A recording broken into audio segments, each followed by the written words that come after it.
About 5 years ago, I lived downtown in a major city in the US. I've always been a night person. I would often find myself bored after my roommate, who decisively was not a night person, went to bed. To pass the time, I used to go for long walks and spend my time thinking about, happenings in my life and other events that may be, just going on.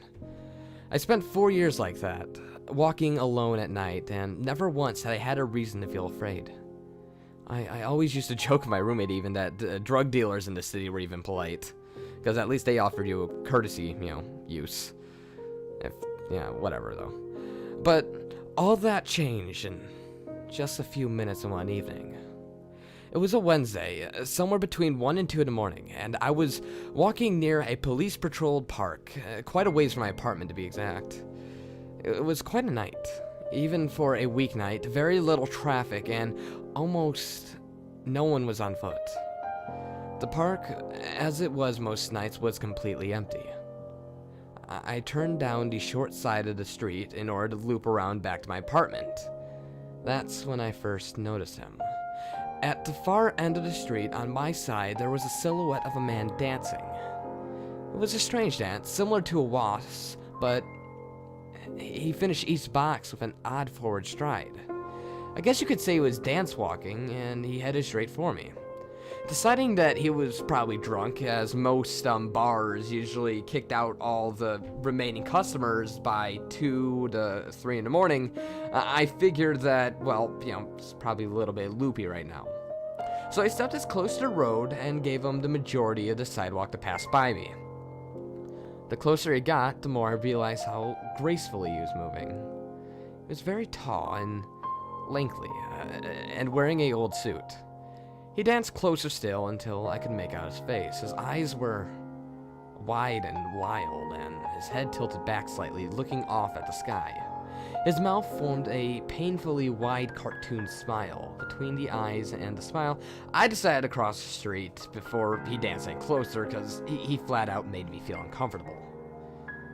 I took my eyes off of him to cross the street. As I reached the other side, I glanced back, and I stopped dead in my tracks.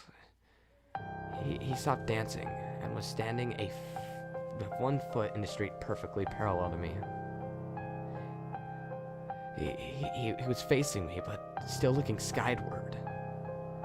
The smile still wide on his lips. I was completely and utterly unnerved by this. I started walking again, but I kept my eyes on the man. He didn't move. Once I put about half a block between us, I turned away from him for a moment to watch the sidewalk in front of me. The street and the sidewalk ahead of me was completely empty. Still unnerved, I looked back where he had been standing, to find him gone.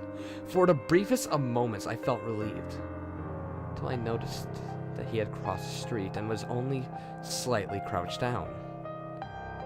I couldn't tell for sure due to the distance, but I was certain he was facing me. I had looked away for no more than 10 seconds, and it was so clear that he moved fast. I was so shocked that I stood there for some time, staring at him.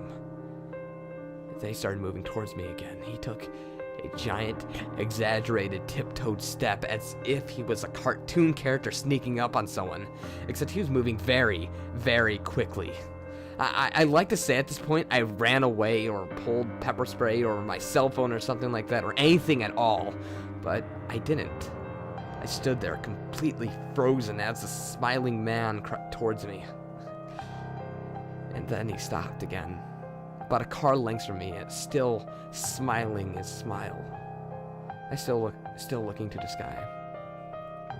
When I finally found my voice, I blurted out the first thing that came to mind.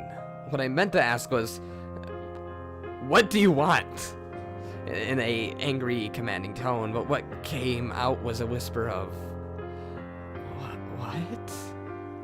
Regardless of whether human or not, regardless whether humans could or could not smell fear, they can certainly hear it. I heard it in my own voice, and that made me only more afraid. But he didn't react to it at all. He just stood there smiling. And then, after what felt like forever, he turned around very slowly and started to walk away. Just like that, not wanting to turn my back to him again, I just watched him go until he's far enough away to be almost out of sight. And then I realized something. He wasn't moving away anymore, nor was he dancing. I watched in horror as the distant shape grew larger and larger. He was coming back my way. This time he was running. I ran as well. I ran until I was off to the side of the road and back onto the better lit road with sparse traffic. Looking back at him behind me, he was nowhere to be found. The rest of the way home, I kept glancing back over my shoulder, expecting to see his stupid smile, but he was never there. I lived in that city for 6 months after that night, and I never went out for another walk. There was something about his face that always haunted me. He didn't look drunk. He didn't look high. He looked completely and utterly insane.